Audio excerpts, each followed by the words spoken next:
adventurers, storytellers. Welcome to this week's edition of the Worldbuilders Society with Ansel and Maui.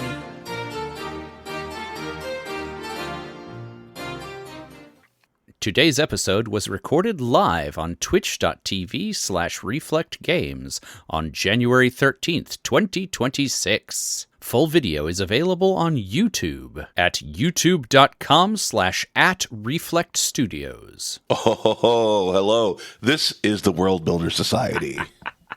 Oh, God, we were just going to do the thing. You're supposed to do the thing. I'm going to take it from the top. We're doing it live, y'all. This is the Worldbuilders Society. Doing it live. Join our ranks for a peek behind the curtain. We're forging continents from raw materials. Conjuring principalities out of pure principle. Tinkering with toys of titans. And you can too. Welcome members.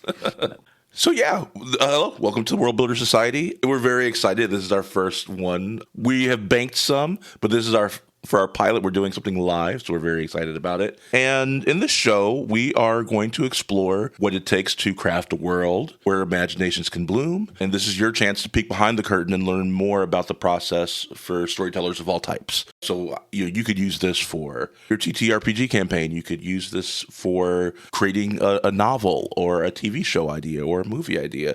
What's the world that your story is going to live in? And that's what we're going to work on today.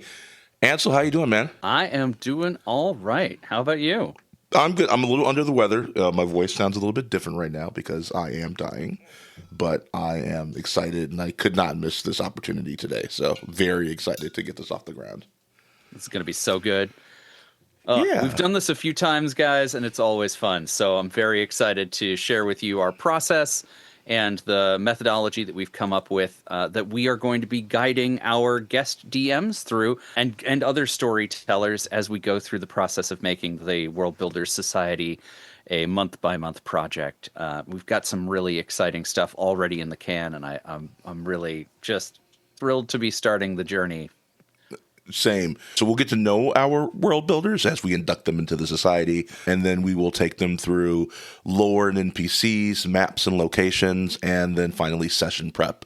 And the cherry on top is that you get to watch the actual play of it at the end here on this channel. But if you want to listen to the actual world building episodes after this live one that we're doing here, you would listen to it on the Indecisionist podcast feed.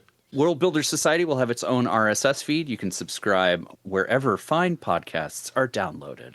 Absolutely. So usually we start off with the interview portion, but since it's you and I as the hosts, I guess we should just interview each other. Yeah, some people might not know one or the other of us. Yeah. So we are going to go into the rig, which is our random interview generator. We are DMs, so we like to do things with the roll of the die. Could not. Would you like to rig me, or should I rig you? Let's pass it back and forth. Okay. Roll me a D6, please. All right. Let's see. I got a 1. A 1. Okay. Can you roll me a D20? I sure can. That's a 3. A 3. Okay. And lastly, can you roll me a D8? Yep, there we go. That's a 5. A 5, okay. So, can you tell us about your funniest thirst trap that you've worked into a story? Oh, that's the beauty of the rig. All right, the funniest thirst trap. I don't put thirst traps in all the time. I will be honest with you that they're kind of a rare commodity in my games. But I will admit that, especially of late, I have put quite a few in just for the sake of a specific pair of players that I know will always pick them up when I put them down. So, man. So I don't know if you've ever played Thirsty Sword Lesbians. I have. Actually, we just did on this channel, we did a charity stream of Thirsty Sword Lesbians. That's right. I did. Yeah. Well, that game is sick. And when I ran it for TTRPG Pickup Con, I had the delight of getting to put an obvious thirst trap villain for everybody's enemies to lovers trope, Joy, and she was the captain of the like imperial army that was occupying this ancient city where they were digging up a relic, like you do.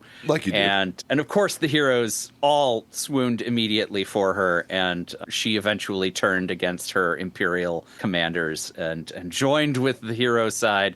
But yeah, just the joy of getting to lean in on the enemies to lovers was enough to power that whole session. Not gonna lie, might do a lot more of those just for the pure glee of it. And so historically, have you found that you don't do too much like romance in your games, and now is like Thirsty Sword Lesbians kind of open that up for you? So the first answer is yes. I don't usually do a whole lot of romance.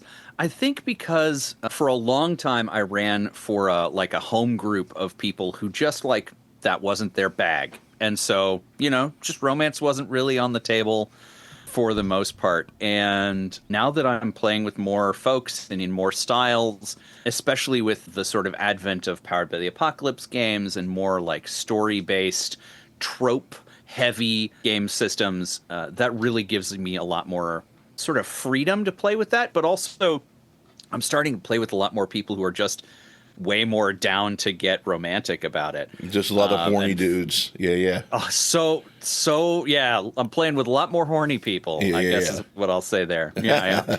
Love it. Okay, there we go. Our first rig in the can. No, you do me. All right. I'll do you. All right. I need a D6 roll from you, Maui. 4. Okay. It's a 4. A 4. All right. So then I need a roll of a D20 to follow that up. Alrighty. That's a 3. All right. What was your funniest character concept? And I think we need to tweak this question that you've ever gotten to run. But what was the funniest character concept you've ever gotten to run? I think this one could apply equally to on the player side, even. Yeah, I'm going to actually say one of the NPCs in my current campaign that I'm running on Mondays. So last year I started watching Our Flag Means Death for the first time. Oh, and heck yeah. Absolutely fell in love with it. And I made a character named Shildik Drakus, who is this dragonborn who's basically Spanish Jackie.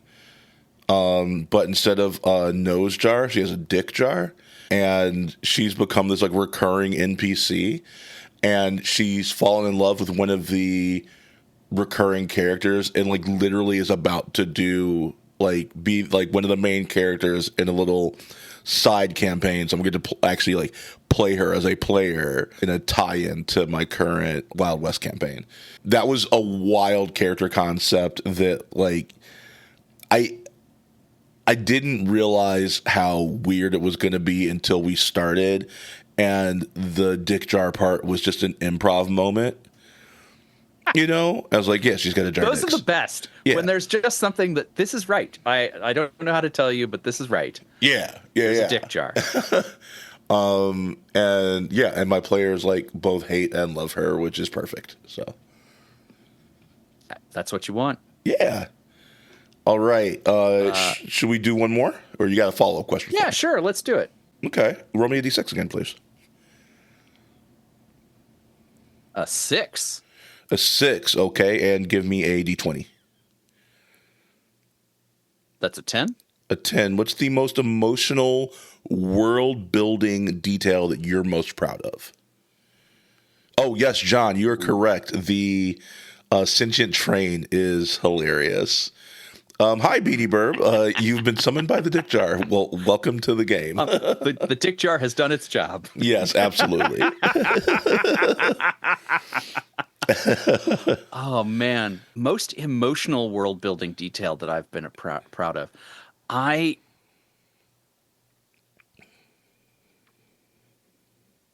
That is a really good question. That's a really good question. I try to put emotion into a lot of my world building. Are you an emotional damage kind of GM, like in general? I like to hide it in the corners, and then if the right players show interest, then the emotional damage comes out. Mm-hmm. But it's always there for me. Like one of the things that I really want to have when I run a game is an emotional core, as well as like an underlying thrust. Like there's going to be a twist or a reveal or something like that we're kind of working towards. Yeah, and that kind of motivates me as a DM to constantly be like pushing whatever we're hitting on the lazy river of storytelling. It's all kind of going, okay, what can we do to keep us towards this one North Star? All the other things that happen along the way, all the other bullet points in my big old spreadsheet of stuff to do. That's all good, but ultimately you want to have that, like, this is the place that we're headed as we roll downhill. Mm-hmm. And the emotional core of that, I think, is a big one. I think what I'm going to say, and I don't know that this is the one I'm the most proud of, but I think what I'm going to give you is that there's a world that I created called Kras that I have been using for about a year now. And Kras is a city. It's part of a larger world with, principalities and continents and the whole thing, like you do. But Kras is a city that was originally built millennia ago and has been occupied ever since. It's a big trading city in a crescent-shaped bay on a beautiful blue sea. It's very like Greek-inspired sort of feel, but it is entirely controlled by a clan of dwarves. And so this is this clan of surface-dwelling dwarves who live on the coast and have boats and stuff. So it's sort of atypical from what you would expect in standard lore. The emotional core of this is that they have brought with them from the deeps a sense of musicality. And so there is this deep core of their self that is wrapped up in the city itself. And the way that this manifests in the story is that as you travel from district to district within Kras, there are different like gongs and drums and chimes that are being rung on a very specific rhythm. Mm-hmm. And as you travel from one to the next, the sound of the city changes, and it affects how you feel about things. In some places, the rhythm is very fast. In some places, it's very laconic. The lore goes that if you stand at the center of the city, where the chief of their watch and their king tend to stand, you can hear the music of the entire city laid out around you. Mm-hmm. And that is how they can tell when something is wrong, is if there's a note out of place or something falls out of rhythm. That's an indication that something is amiss in that part of the city, and they can send out support to the people who live there. To me, it's about a place that is so tied together in community that they can maintain they maintain a literal rhythm as well as having a sort of symbolic rhythm of life. And it speaks to me of a people, these dwarves who have lived here for so long, who have built this beautiful community that has that kind of dynamic to it. And I don't know. I find that really, really beautiful and emotional that there's a world in which we have found that sort of synchrony. That which feels amazing. So different from what we live in today. Yeah, or commonly find ourselves in today. It's like Baby Driver meets D&D. Oh, dang. That's so cool. I'll take that. Yeah, I love that. I think that's absolutely beautiful. Yeah, that just gives me chills. Like, gives me like literal chills. Like, I have goosebumps, and like that's one of the things that I do when I'm like writing campaigns and things like that, or creating lore. I wait until I get goosebumps, and that's when I know, like, oh, that's the thing. That's the thing. And look, as you were describing that, just goosebumps all up and down my arms. I love that so much. Okay. All right. Well, last your one. Turn. Yeah. I'll bring it home. D6. It's a 2. Okay. Then I'll need another D20 roll. And that is I'm getting really low rolls. That's a 5. I think we had 5 already. I'm going to re-roll that. We have not had 5. Oh, have we not had 5? Okay, then keep it. I'm keeping it at 5. This one rolls. All right. What was your most bonkers roleplay experience? Oh boy.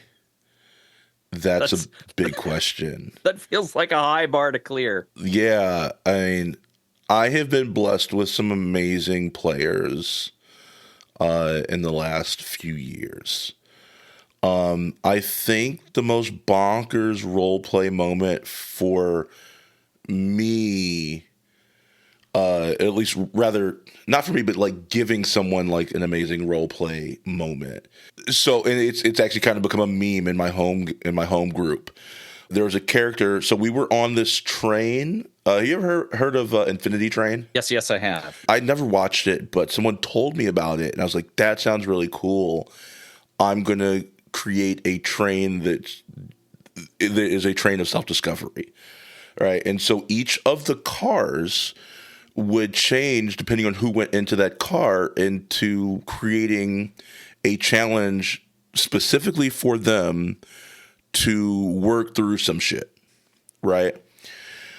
And one of my players just was rolling horribly, and I gave them so many chances.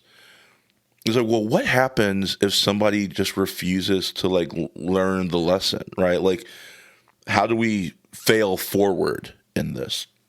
And so I announced it ahead of time. I said, this is your last chance. And if you fail this, there will be dire consequences. The DC is 12. And they failed. Oh, no. So I ripped their soul from their body. And then there's this big pivot in the campaign where they had to go to a tavern at the end of the universe to go find her soul. Okay. And while they were there, she had a conversation with her soul. And okay. And it was one of the most like crazy, weird like moments, but also like extremely like emotional and powerful at the same time. Yeah. I try and tell people so many times when you're playing games that oftentimes, the failure is more interesting than the success. Oh, yeah. Right? Like if there's no conflict, and that's why I'm such an emotional damage GM just in general, is because in order for you to go through the hero's journey, you need to have those dark nights of the soul. You need to hit those valleys so that the peaks mean something. You know, you have to fight the mirror self. You have Sometimes to. that's just you screwing up. Yeah. Right. And in this case, it was like a very literal thing. And I have a couple people that were in that campaign that are in the chat right now. And lots of shrubs. So easily my favorite story arc I've been a part of. Oh, thank you so much. And Beanie Burp says, I feel like each pickup con blesses me with a bonkers TTRPG story. I love that. Yeah, I've had some really fun moments at the TTRPG Pickup Con. It's been so much fun. So there we go. That is our interview portion. So you can look forward to that. At the beginning of each of our episodes, we will start off by getting to know a little bit about the DMs by doing these random interviews and seeing where it takes us. It's good stuff. Yeah. Good stuff. We've learned a lot of interesting things about our guests. Indeed. Hey, Age of Adventure. It's good to see you again. Hey! I'm so happy you came back after how dark things got yesterday in the campaign. Things got wild last night in our campaign. Oh, yeah? Yeah. One of the characters, like, I made them choose between who's going to live, the love of their life or their little brother, who's like the only good member of their family. And it just got really bad. It was very intense. It was very good. A little light shooting of younger siblings? Yeah, it was wild. Tune in next week as Maui and Ansel put their heads together to build a new world while you listen. The Worldbuilders Society is a co-production of Indecisionist Productions and Reflect Games. Find The Indecisionist on all of these social media platforms I can be bothered to be on, and check out some of my other amazing podcasts and TTRPG Pickup Con, a free monthly event going on at ttrpgpickupcon.com. Find Maui at Reflect Games, and check out the weekly live streams and incredible gaming content at Reflect Games on twitch.tv/reflectgames. Find out more about the Worldbuilders Society at indecisionist.com/worldbuilders.